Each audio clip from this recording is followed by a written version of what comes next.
ನಿಮ್ಮದೇ ಆಗಿರ್ತಕ್ಕಂಥ YouTube channel study with ಪರಶುರಾಮ್ಗೆ ಸ್ವಾಗತ ಅಂತ ಹೇಳ್ತಾ 9ನೇ ತರಗತಿ ಸಮಾಜ ವಿಜ್ಞಾನದಲ್ಲಿ FA 4 ಅಂದರೆ ರೂಪನಾತ್ಮಕ ಮೌಲ್ಯಮಾಪನ 4ರ ಪ್ರಶ್ನೆ ಪತ್ರಿಕೆಯನ್ನು LBA ಆಧಾರವಾಗಿಟ್ಟುಕೊಂಡು ಪೋಸ್ಟ್ ಮಾಡ್ತಾ ಇದ್ದೀನಿ. 20 ಅಂಕದ ಪರೀಕ್ಷೆ. ಆಲ್ರೆಡಿ ಸೆಟ್ 1 ಹಾಕಿದ್ದೆ, ಇದು ಸೆಕೆಂಡ್ ಸೆಟ್ ಇದೆ.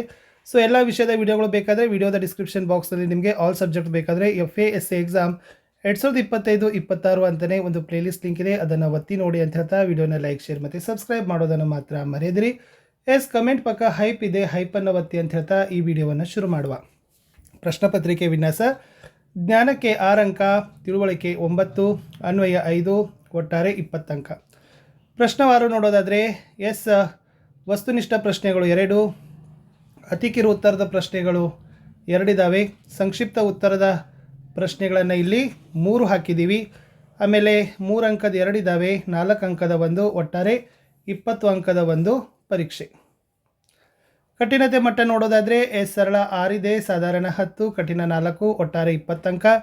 ಪಾಠಗಳನ್ನು ನೋಡೋದಾದರೆ 19ನೇ ಪಾಠ ಯುರೋಪ್, ಮಧ್ಯಯುಗ ಹಾಗೂ ಆಧುನಿಕ ಯುಗದಿಂದ 1 ಅಂಕದ ಆಯ್ಕೆ ಪ್ರಶ್ನೆ ಇದೆ. ಇಟ್ ಮೀನ್ಸ್ ಅದೇ ಪಾಠದ 2 ಪ್ರಶ್ನೆ ಕೊಟ್ಟಿದ್ದೀವಿ 3 ಅಂಕಕ್ಕೆ, ಎನಿ ಒಂದನ್ನು ಚಾಯ್ಸ್ ಮಾಡಿ ಬರಿಬೋದು. ಒಂದು ಪ್ರಶ್ನೆ 3 ಅಂಕ. ಕ್ರಾಂತಿ ಹಾಗೂ ರಾಷ್ಟ್ರ ಪ್ರಭುತ್ವಗಳ ಉದಯದಿಂದ ಏನು ಮಾಡಿದ್ದೀವಿ, ಇಲ್ಲಿ 1 ಅಂಕದ 1, 2 ಅಂಕದ ಆಯ್ಕೆ ಪ್ರಶ್ನೆ ಇದ್ದಾವೆ. So totally 2 mark 3 questions. ರಾಷ್ಟ್ರೀಯ ಭಾವೈಕ್ಯತೆಗೆ 2 ಅಂಕದ 1 ಪ್ರಶ್ನೆ ಇದೆ. ಸಮುದಾಯದಲ್ಲಿ 1 ಅಂಕದ 1. ಕರ್ನಾಟಕದಲ್ಲಿ ಸಾರಿಗೆ ವ್ಯವಸ್ಥೆಯಲ್ಲಿ 3 ಅಂಕದ 1. ಕರ್ನಾಟಕದ ಕೈಗಾರಿಕೆಗಳಲ್ಲಿ 1 ಅಂಕದ 1, 2 ಅಂಕದ 1, 2 ಪ್ರಶ್ನೆ 3 ಅಂಕ. ಶ್ರಮ ಮತ್ತು ಉದ್ಯೋಗದಲ್ಲಿ 4 ಅಂಕದ 1 ಪ್ರಶ್ನೆ ಇದೆ. ಮಾರುಕಟ್ಟೆ ನಿರ್ವಹಣೆಯಲ್ಲಿ 1 ಅಂಕದ 1 ಪ್ರಶ್ನೆ ಇದೆ.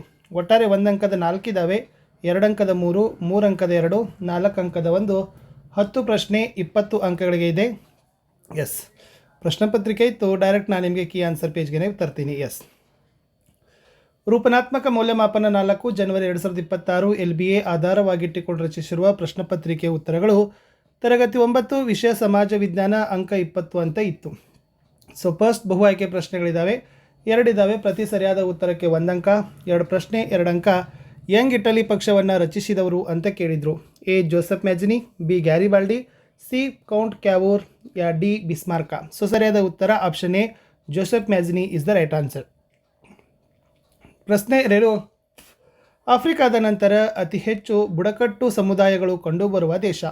A China, B Bharat, C Russia, D Brazil. Option B Bharat ಅನ್ನೋದು ಸರಿಯಾದ ಉತ್ತರ ಬರ್ತದೆ.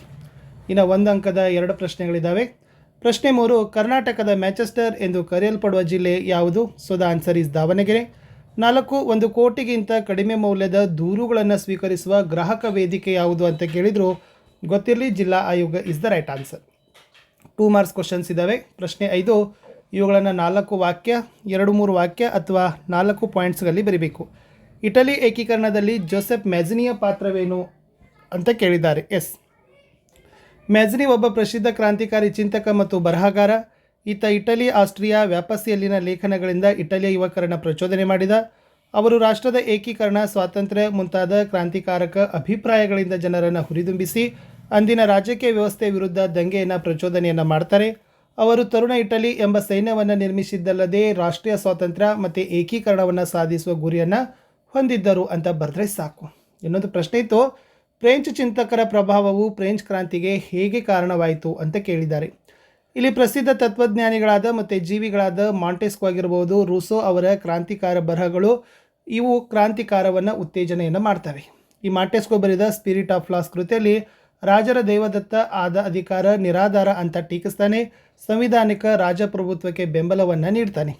ರೂಸೋ ತನ್ನ ಗ್ರಂಥ ಸಾಮಾಜಿಕ ಒಪ್ಪಂದದಲ್ಲಿ ಮಾನವ ಸ್ವತಂತ್ರವಾಗಿ ಜನಿಸಿದ, ಆದರೆ ಎಲ್ಲೆಲ್ಲೂ ಸರಪಳಿಗಳಿಂದ ಬಂಧಿಸಲ್ಪಟ್ಟಿದ್ದಾನೆ ಅಂತ ಹೇಳಿದ್ದಾನೆ. ಇನ್ನು ವಾಲ್ಕೆರ ಫ್ರಾನ್ಸ್ನಲ್ಲಿ ಪ್ರಚಲಿತದಲ್ಲಿದ್ದ ಸಂಪ್ರದಾಯ, ಏಕಾಚರಣೆ ಮತ್ತು ಅಂಧಶ್ರದ್ಧೆಯನ್ನು ಖಂಡಿಸ್ತಾನೆ. ಅಲ್ಲದೆ ರೋಮ್ ಕ್ಯಾಥೋಲಿಕ್ ಚರ್ಚನ್ನು ಸಹ ಖಂಡನೆಯನ್ನು ಮಾಡ್ತಾನೆ. ಇದು ಇಂಪಾರ್ಟೆಂಟ್ ಇತ್ತು. ಇನ್ನು ಜಾತ್ಯತೀತತೆಯು ರಾಷ್ಟ್ರೀಯ ಭಾವೈಕ್ಯತೆಯನ್ನು ಹೇಗೆ ಪ್ರೋತ್ಸಾಹಿಸ್ತದೆ ಅಂತ ಕೇಳಿದ್ದಾರೆ. ಈ ಜಾತ್ಯತೀತತೆ ರಾಷ್ಟ್ರೀಯ ಐಕ್ಯತೆಯನ್ನು ಪ್ರೋತ್ಸಾಹಿಸ್ತದೆ. ಹೇಗೆಂದರೆ ಭಾರತ ಒಂದು ಜಾತ್ಯತೀತ ರಾಷ್ಟ್ರ. ರಾಷ್ಟ್ರದ ಪ್ರತಿಯೊಬ್ಬ ಪೌರ ತನ್ನದೇ ಆದ ಮತವನ್ನು ಆಚರಿಸುವ ಧಾರ್ಮಿಕ ಹಕ್ಕನ್ನು ಹೊಂದಿದ್ದಾನೆ. ಸರ್ವಧರ್ಮ ಸಮನ್ವಯತೆಯನ್ನು ಹೊಂದಿದ್ದಾನೆ. ಇನ್ನು ಆದ್ದರಿಂದ ಇದು ರಾಷ್ಟ್ರದ ಐಕ್ಯತೆಯನ್ನು ಪ್ರೋತ್ಸಾಹಿಸ್ತದೆ ಅಂತ ಬರೆದ್ರೆ ಉತ್ತರ ಕಂಪ್ಲೀಟ್ ಆಗ್ತದೆ. ಇನ್ನು ಕೈಗಾರಿಕೆಗಳ ಸ್ಥಾನೀಕರಣಕ್ಕೆ ಅಗತ್ಯವಾದ ಅಂಶಗಳನ್ನು ಕೇಳಿದ್ದಾರೆ. ಸೂಕ್ತ ವಾಯುಗುಣ, ನೀರಿನ ಪೂರೈಕೆ, ಸಾರಿಗೆ ವ್ಯವಸ್ಥೆ, ಕಾರ್ಮಿಕರ ಲಭ್ಯತೆ, ವಿಶಾಲ ಮಾರುಕಟ್ಟೆ, ತಂತ್ರಜ್ಞಾನ ಮತ್ತು ಕಚ್ಚಾ ವಸ್ತುಗಳ ಲಭ್ಯತೆ. ಇನ್ನು 3 ಮಾರ್ಕ್ಸ್ ಕ್ವಶನ್ಸ್ ಇದ್ದಾವೆ. ಪುನರುಜ್ಜೀವನಕ್ಕೆ ಕಾರಣಗಳನ್ನು ತಿಳಿಸಿ ಅಂತ ಕೇಳಿದರು. ಈ 1453ರಲ್ಲಿ ಕಾನ್ಸ್ಟಾಂಟಿನೋಪಲ್ ಪತನವಾಗಿದ್ದು, ಉಳಿಗಮಾನ್ಯ ಪದ್ಧತಿಯ ಅವನತಿ, ಜರ್ಮನಿಯ ಗುಟೆನ್ಬರ್ಗ್ ಮುದ್ರಣ ಯಂತ್ರದ ಸಂಶೋಧನೆಯನ್ನು ಮಾಡ್ತಾನೆ. ಈ ಭೌಗೋಳಿಕ ಅನ್ವೇಷಣೆಗಳು ಯುರೋಪಿನ ರಾಜಕುಮಾರರು, ಶ್ರೀಮಂತರು, ವ್ಯಾಪಾರಿಗಳು ಹಾಗೂ ಪಾದ್ರಿಗಳು, ವಿದ್ವಾಂಸರು, ಕಲಾವಿದರು, ವಿಜ್ಞಾನಿ ಮತ್ತು ತಂತ್ರಜ್ಞಾನಗಳನ್ನು ಪೋಷಣೆ ಮಾಡಿದ್ದೇ ಇದಕ್ಕೆ ಮುಖ್ಯ ಕಾರಣ ಅಂತ ಬರಿಬೋದು. 6 ಕ್ವಶನ್ ಇತ್ತು. ಕೈಗಾರಿಕಾ ಕ್ರಾಂತಿಯ ಪರಿಣಾಮಗಳನ್ನು ತಿಳಿಸಿ ಅಂತ ಕೇಳಿದ್ದಾರೆ. ಇದು ಕ್ರೈಸ್ತ ಸನ್ಯಾಸಿಗಳು ಮತ್ತು ಪೋಪರ ಭೋಗ ಜೀವನ ಮತ್ತು ರಾಜಕೀಯ ಆಸಕ್ತಿ ಆಗ್ತದೆ. ಪಾಪಕ್ಷಮೆ ಹೆಸರಿನಲ್ಲಿ ಚರ್ಚಿನಿಂದ ಭ್ರಷ್ಟಾಚಾರ ನಡೀತದೆ. ಅರಮನೆ ಚರ್ಚ್ ನಡುವೆ ಅಧಿಕಾರಕ್ಕೆ ತಿಕ್ಕಾಟ ನಡೀತದೆ. ವೈಜ್ಞಾನಿಕ ದೃಷ್ಟಿಕೋನದ ಉದಯ, ಮೂಲ ಹಿಬ್ರೂ ಭಾಷೆಯಿಂದ ಬೈಬಲನ್ನು ಇತರ ಭಾಷೆಗಳಿಗೆ ಭಾಷಾಂತರವನ್ನು ಮಾಡ್ತಾರೆ. ಹೊಸ ರಾಷ್ಟ್ರೀಯ ಪ್ರಭುತ್ವಗಳ ಉದಯ ಹಾಗೂ ಧರ್ಮಾಭಿಮಾನಕ್ಕಿಂತ ರಾಷ್ಟ್ರಾಭಿಮಾನ ದೊಡ್ಡದು ಎಂಬ ತಿಳುವಳಿಕೆಯನ್ನು ಮೂಡ್ತದೆ. ಮುಂದಿನ ಪ್ರಶ್ನೆ, ಸಾರಿಗೆ ದೇಶದ ಆರ್ಥಿಕತೆಯ ಜೀವನಾಡಿ, ಸಮರ್ಥನೆ ಕೊಡಿ ಅಂತ ಕೇಳಿದರು. ಈ ನೈಸರ್ಗಿಕ ಸಂಪನ್ಮೂಲಗಳ ಸಮರ್ಥ ಬಳಕೆಯಿಂದ ಆರ್ಥಿಕ ಅಭಿವೃದ್ಧಿಯನ್ನು ಸಾಧಿಸ್ತದೆ. ಆಹಾರ ಧಾನ್ಯ ಹಾಗೂ ಕೃಷಿ ಉತ್ಪನ್ನಗಳ ಮಾರುಕಟ್ಟೆ ಸಾಗಿಸ್ತದೆ. ಗೊಬ್ಬರ, ಕೃಷಿ ಉಪಕರಣಗಳನ್ನು ಕೃಷಿ ವಲಯಗಳಿಗೆ ಸಾಗಿಸ್ತದೆ. ಗಣಿಗಳಿಂದ ಖನಿಜಗಳನ್ನು ಕೈಗಾರಿಕೆಗಳಿಗೆ ಸಾಗಿಸೋದು, ಕೈಗಾರಿಕೆಗಳಿಂದ ಸಿದ್ಧ ವಸ್ತುಗಳನ್ನ ಮಾರುಕಟ್ಟೆಗೆ ಸಾಗಿಸೋದು, ಪ್ರಯಾಣೀಕರಣ ಸಾಗಿಸೋ ಕೆಲಸ ಎಲ್ಲನ ಸಾರಿಗೆನೇ ಮಾಡೋದು. ಲಾಸ್ಟ್ 4 ಮಾರ್ಕರ್ ಕ್ವಶನ್ ಇತ್ತು. ಶ್ರಮ ವಿಭಜನೆಯ ಅನುಕೂಲ ಮತ್ತು ಅನಾನುಕೂಲಗಳನ್ನು ಪಟ್ಟಿ ಮಾಡಿ ಅಂತ ಕೇಳಿದ್ದಾರೆ. ಅನುಕೂಲದಲ್ಲಿ 4 ಪಾಯಿಂಟ್ಸ್ ಬರೆದ್ರೆ ನಿಮಗೆ 2 ಮಾರ್ಕ್ಸ್ ಕೊಡ್ತಾರೆ. ಅನಾನುಕೂಲದಲ್ಲಿ 4 ಪಾಯಿಂಟ್ಸ್ ಬರೆದ್ರೆ 2 ಮಾರ್ಕ್ಸ್ ಕೊಡ್ತಾರೆ. ಓವರಾಲ್ ಈ ಪ್ರಶ್ನೆಗೆ ಎಷ್ಟಪ್ಪ ಅಂದರೆ 4 ಅಂಕ ಇದೆ. ಫಸ್ಟ್ ಅನುಕೂಲ ನೋಡೋಣ. ಈ ಶ್ರಮ ವಿಭಜನೆ ಅನ್ನೋದು ಶ್ರಮದ ದಕ್ಷತೆಯನ್ನು ಹೆಚ್ಚಿಗೆ ಮಾಡ್ತಕ್ಕಂಥ ಕೆಲಸವನ್ನು ಮಾಡ್ತದೆ.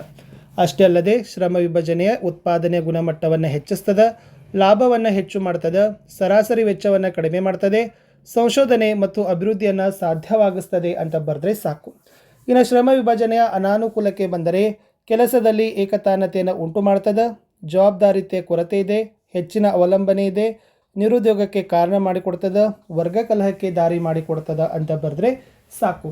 ಇಷ್ಟು 9th ಸೋಷಿಯಲ್ ಸೈನ್ಸ್ನ FA 4ರ ಪರೀಕ್ಷೆ ಪ್ರಶ್ನೆ ಪತ್ರಿಕೆಯನ್ನು ನಾನು ನಿಮಗೆ ಕೊಟ್ಟಿದ್ದೀನಿ. ಬೇರೆ ಎಲ್ಲ ವಿಷಯದ ಪ್ರಶ್ನೆ ಪತ್ರಿಕೆಗಳಿದ್ದಾವೆ, ದಯಮಾಡಿ ಅವುಗಳನ್ನು ನೋಡಿ ಅಂತ ಹೇಳ್ತಾ ವಿಡಿಯೋನ ಲೈಕ್, ಶೇರ್ ಮತ್ತು ಸಬ್ಸ್ಕ್ರೈಬ್ ಮಾಡೋದನ್ನು ಮಾತ್ರ ಮರೆಯದಿರಿ.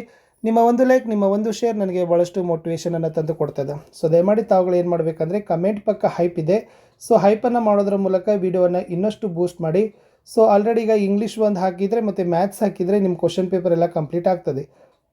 ಆ ಇಂಗ್ಲೀಷ್ ಮತ್ತು ಮ್ಯಾಥ್ಸ್ ಕೂಡ ಬೇಗನೆ ಅದನ್ನು ಕೂಡ ಲೈನಪ್ ಮಾಡ್ತಕ್ಕಂಥ ಕೆಲಸವನ್ನು ಮಾಡಿದರೆ ಈಸಿ ಆಗ್ತದೆ. ಮತ್ತು ಎಲ್ಲ ಪಾಠದ ಪ್ರಶ್ನೋತ್ತರ ನೋಟ್ಸ್ ವಿಡಿಯೋಗಳಿದ್ದಾವೆ, LBA ಪ್ರಶ್ನೆ ಪತ್ರಿಕೆಗಳು ಕೂಡ ನಮ್ಮಲ್ಲಿ ಸಿಗ್ತವೆ. ಓಕೆ, ಅವುಗಳನ್ನು ಸಹಿತ ಯೂಸ್ ಮಾಡಿಕೊಡ್ರಿ ಅಂತ ಹೇಳ್ತಾ ನಾನು ಸಿಗ್ತೀನಿ ಹೊಸ ವಿಡಿಯೋದಲ್ಲಿ. ಇಲ್ಲಿ ಅವರಿಗೆ ವಿಡಿಯೋ ವಾಚ್ ಮಾಡಿದ್ದಕ್ಕೆ ಧನ್ಯವಾದಗಳು. ಹೋಗ್ತಾ ಒಂದು ಸಬ್ಸ್ಕ್ರೈಬ್ ಮಾಡಿ, ಹೈಪ್ ಮಾಡೋದನ್ನು ಮಾತ್ರ ಮರೆಯದಿರಿ. ಬಾಯ್ ಬಾಯ್.